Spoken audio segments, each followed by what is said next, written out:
अब अनुराग जी का एक सवाल है और ये वापस मुझे लगता है कि इसमें एक हिस्सा जो है वो पाठशाला की तरफ चला जाएगा कि प्रॉफ़िट कब बुक कर लेना चाहिए, अगर हम लोग लॉन्ग टर्म के लिए इन्वेस्टेड हैं।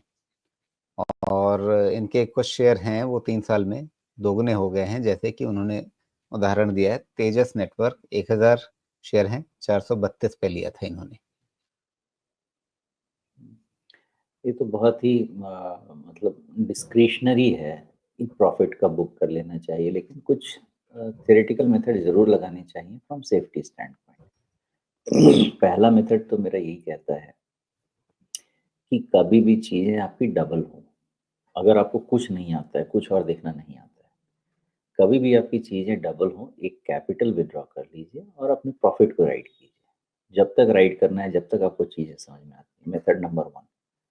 मेथड नंबर 2, आप अगर मीडियम टू लॉन्ग टर्म देखना चाहते हैं, तो मीडियम टर्म के लिए 50 डीएमए का आप यूज़ कर सकते हैं as your may be profit protection point और ट्रेलिंग स्टॉप लॉस।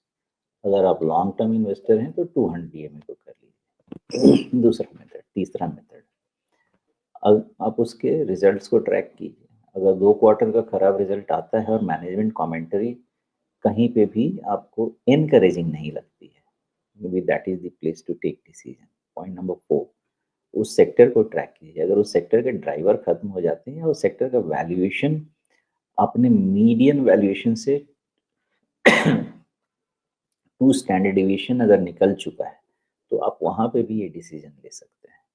मल्टीपल तरीके से इसको आप कर सकते हैं।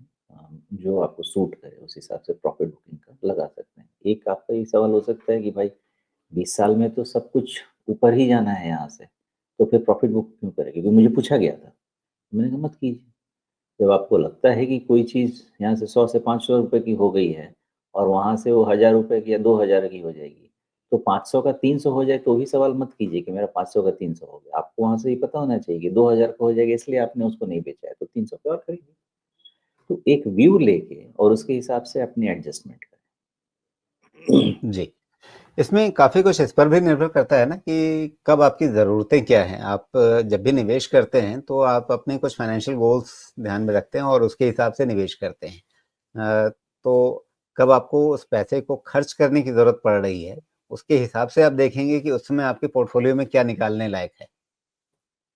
वो गोल बेस्ड इन्वेस्टिंग हो गया राजीव जी। उस केस में ये है, उस केस में तो आपको लेवल्स का कोई डिस्कशन ही नहीं करना है। मान लेते हैं फॉर एग्ज़ाम्पल कि आज से 5 साल के बाद आपके बच्चे के एजुकेशन का पैसा चाहिए, जिसके लिए अभी पोर्टफोलियो बिल्ड करना शुरू किया।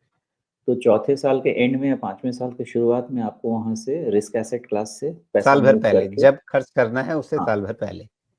हाँ, साल भर पहले या तो मूव कर लीजिए या वहाँ से बहुत एग्रेसिवली मूव करना शुरू कर दीजिए और साल भर से 9 महीने के रेंज में उसको आप रिस्क फ्री एसेट या relatively risk free asset class में लेके चले जाइए। वो गोल बेस्ड सीधे-सीधे मतलब इन्वेस्टमेंट। है कि बैंक एफडी में वापस डाल दीजिए या नहीं तो आप डेट फंड्स में डाल दीजिए। डेट फंड्स में भी जो सेफ कैटेगरीज़ 1 हैं साल के उनमें। काम के लिए 1 साल के लिए डेट फंड में नहीं डालना चाहिए। डेट फंड में भी आपको या तो ड्यूरेशन मैच कर दीजिए या फिर आप जी। 3 साल के हिसाब से डालिए, क्योंकि 3 साल में आप डालेंगे ना तो कुछ कितना भी करेंगे, थोड़ा ऊपर-नीचे भी होगा, तो नॉर्मली 7% का यील्ड उठा सकते हैं। जी। 7% ये सीएजीआर। हुँ।